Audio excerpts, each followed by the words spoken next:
if you are planning to get married in the next few years, or you're planning your marriage, your wedding rather, this video is actually for you. So I just want to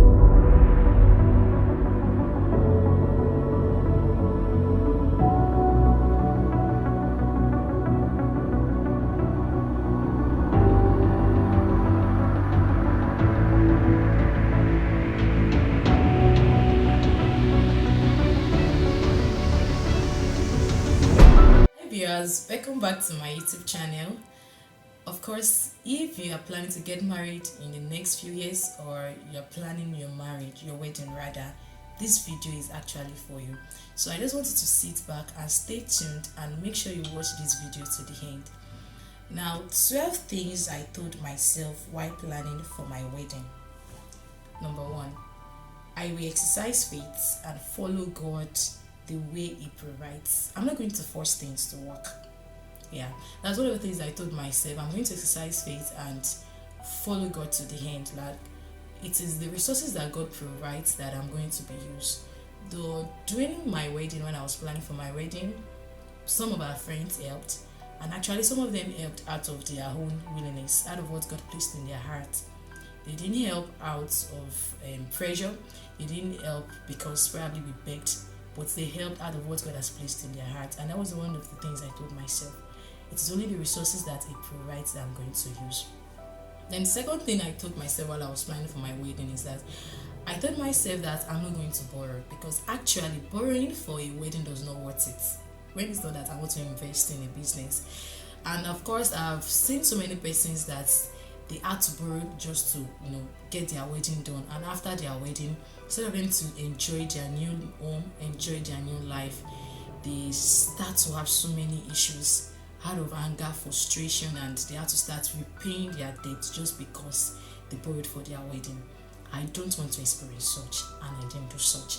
And the third thing I told myself when I was planning for my wedding is that I'm not going to do anything to impress anybody.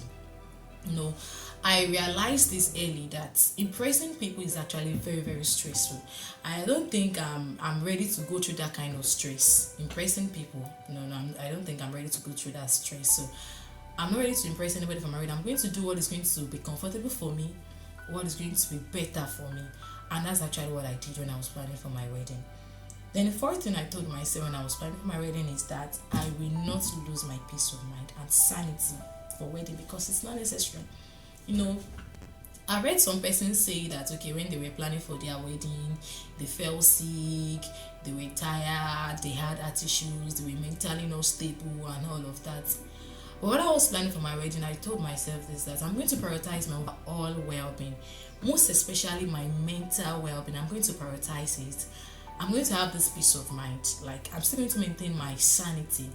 And just as I was telling my husband yesterday, I told him that, could you believe that 2 weeks to my wedding, I actually read a big book within the space of 10 days. It's just now that I'm just remembering that I still maintained that my sanity, I still maintained that my peace of mind, that I was even able to read, book 2 weeks to my wedding. That was how I was able to maintain that overall well-being and my peace of mind and my sanity. And so persons all of a sudden, because of their wedding, they become so frustrated, they become so angry and all of that. I didn't experience that actually. And the fifth thing I told myself when I was planning for my wedding is that I would channel my body on my future home, life, and destiny. Most times when people are planning for their wedding, as I said earlier, they tend to fall sick because they begin to think of so many things that they've not done, so many things that needs to happen. They begin to picture all of those things. I'm not saying that you should not fantasize about your big day. Of course, you need to fantasize, but personally, I didn't really do any of these things because I was actually burdened about my life. I was burdened about my future. I was burdened about the home I was going into. I was burdened about the call of God upon my life, the call of God upon the man that I'm going to be helping. That happens to be my husband. So I was worrying about those things. And I remember that few days to our wedding were seasons that my husband was doing that 20 days of glory, because it was some days to his birthday and people needed to send prayer points for him to pray about it. We had to do these things together. So we actually fasting and we were praying some days to our wedding. So what actually strained me more during my wedding preparation, or what strained me and my husband more, was body. was fast actually. Aside from the fact that my husband had to travel and the stress of journey and everything, but what strained us was that not even the preparation of the wedding actually. Okay, the sixth thing I told myself is that I will not be pressured and I won't pressure anybody. I remember 3 days to my wedding that we've not gotten most of the things that we needed, and we've not even gone to the market to, like, we are not even done getting some of my bridal list, whatever like that. And then we saw that my mom just came to my room that and she was about crying. Like, she was like, "Don't put us into shame. The 3 days to wedding, we've not done this one." In my mind, I was like, "Man of God, I beg, calm down. Like, it will come. It's just 3 days to my wedding. It's not yet my wedding day now. So just calm down." Like, I was not pressured. There were so many things that happened that were supposed to put me under pressure. I was not pressured. And I thought to myself that I'm not going to pressure anybody, because I know that I had wonderful people in my circle of friends, and I'm not going to do things that will make them use their life savings or their business money or their business money just to fund my wedding or just to do things for my wedding. I'm not going to make that happen. And that's why I didn't do Ashwebi for my wedding. I know normally Yoruba people, whenever I want to do any wedding ceremony or ceremony, we pick clothes. And I didn't pick clothes for my wedding because I don't want to pressure people. I don't want people to start borrowing or doing all manner of stuff just for my wedding. I don't want that. And the seventh thing I told myself is that I will not submit myself to societal norms. Yeah, that was just, there's this stereotype in the minds of people that whenever we talk about wedding, this is how it should be, this is how we should that. I didn't submit myself to that. I remember that a few days to my wedding, I said on my status, I told people that please, if you have this particular stereotype or expectation for wedding, when you're coming for my wedding, please just put it aside, because your expectation will be cut short. It's only if you have spiritual expectation, because I'm not ready to meet up to anybody's standard or anybody's expectation. And the eighth thing I told myself about my wedding was I chose my comfort over fashion and people's expectations. And this actually reminded me of the first thing that my fashion designer told me when she wanted to sew my clothes for my traditional dress. She asked me, am I this kind of person that prefers comfort over fashion, or I prefers fashion over comfort? I told her that I prefer comfort over fashion. That was what I told her. And I remember that there was this choice of dress that she was trying to ask me that, do I prefer this? Because mostly that's the kind of dress that people use for their traditional wedding. I said I don't, because naturally I don't like seeing this dress. It's not that it's explosive, but naturally I don't like that style of clothes. I don't even like it when I see it on people. Though people wear it, it's not the same. But personally I don't like that. And I can't say because I want to get married I should not be my real self. I told her that I don't like this and I don't want it. Even when it comes to the choice of my hair, there's this so-called bridal hair that people believe that when you want to get married, when your wedding, you should make this kind of hairstyle for your wedding and all of that. I didn't actually do that because I preferred my comfort. I understood how my journey is going to be after my wedding, and I decided to make braids, and I still have my braids on my head, as you can see. So I chose my comforts above fashion. Of course, if I want to sacrifice my comfort, not for fashion, there are some other things that I can sacrifice my comfort for, right? Okay, so another thing I told myself when I was planning for my wedding, which happens to be the ninth one, is that I will not have issues with people because of my wedding. I told myself that, and that's one of the things my husband told myself when we were told ourselves when we were planning for our wedding. We said to ourselves that, oh, okay, this is wedding. We understand that there's so many unnecessary issues that might want to come up when it comes to wedding. But we've agreed that no matter what happens, we're not going to fight ourselves. We're not going to quarrel. We are going to fight the thing, and we're going to sit to settle it and talk about it. And that's one of the things that we did in our wedding. Even when it was looking as if probably issues were about to come up, probably from my family members, from my parents, like that, it's relatives and all that. I didn't allow it to get to my heart. Like, I didn't see it as a big deal. Like, I already prepared my mind for that. And the third thing I told myself when I was planning for my wedding was that I trained my mind to expect less from people. Not that I was not expecting people to help me. Of course, as I said earlier, that some of our friends helped us, and not only financially, people really actually came through for us. But I trained my mind to expect less from people so that I will not be disappointed. Because I know that one of the things that is mostly common during wedding preparations is disappointment, and I don't want to really be disappointed. So I expected less from people, and at the same time I tried to give them excuses in my mind, because I know that people have so many better things to do that is even more important than my wedding.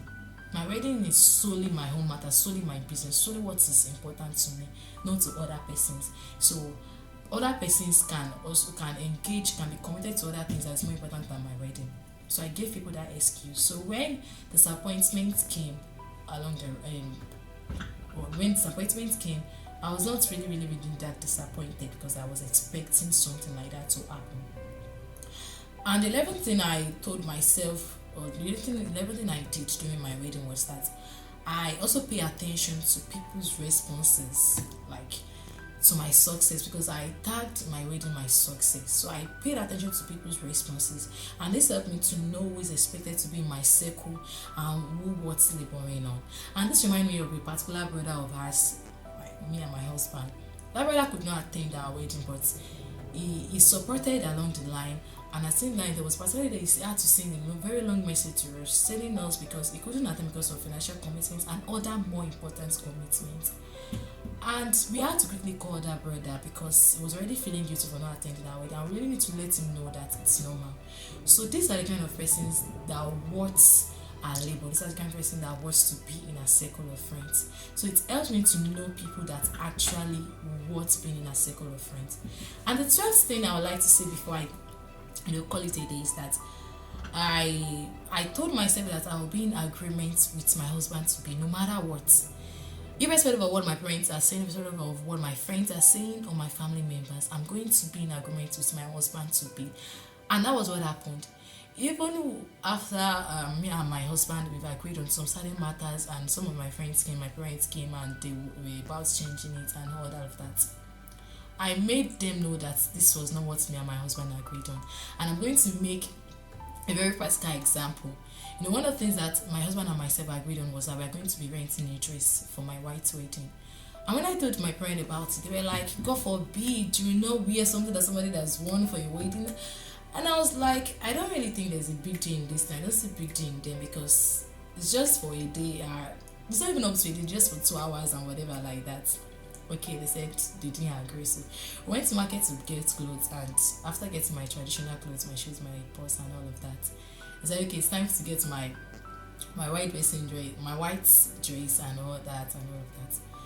I told them that this particular amount of money I have with me, this is me and my husband's agreement, and I'm not hoping to spend more than this, and I'm not hoping to ask my husband for another money for my clothes. So if you know that you want me to wear a new dress, that means you have to fund it. You have to buy a new material and you have to pay the fashion designer, and I will wear. I have no issues with that. And now I just said, okay, let's see the dress you want to rent, if it's nice, this is that, and that was how they saw it, and it was really nice actually. So, and that was not just all. There were so many things that some other persons suggested to me that were not part of me and my husband's agreement that I didn't do, because I know at this point I'll be spending the rest of my life with him. These other persons, I'm leaving them. So I had to agree with my husband. And one of the things I'm grateful to God for my husband is that my husband is just also someone like me too, because he doesn't want to impress anybody. He's not bothered. The only thing he just makes sure is that, are you okay with this? Even with my makeup, my hair, my choice of clothes, and are you okay with this? Are you okay with this? Are you okay with this? And I was okay with it, and that was just all. And I just felt like saying this. And lastly, another thing that we didn't do for our wedding was that we didn't do souvenir for our wedding. I forgot to say that when I was talking about society time. So people believe that when you are doing your wedding ceremony, you must do souvenir. Like, you must. It's not a must. If you have the money, fine. If you don't have the money, it's okay. Alright, so I believe that I've been able to do something helpful to you today. But I just want to say that, please, you don't need to follow trends. You just need to work with what you have on your table. It's just a wedding. It doesn't last till eternity. It's just for a few hours, and it's your marriage that's very important. I hope you found this content helpful, right? So if you do that, if you find it helpful, you need to like and you need to share this video with somebody. And don't forget to subscribe to my YouTube channel to get healthy content such as this. And also, I'm looking for your opinion, so you need to do that in the comment section. I still remain your amazing friend, Happiness, because I care so much about your well-being. So we'll meet some other time. Bye.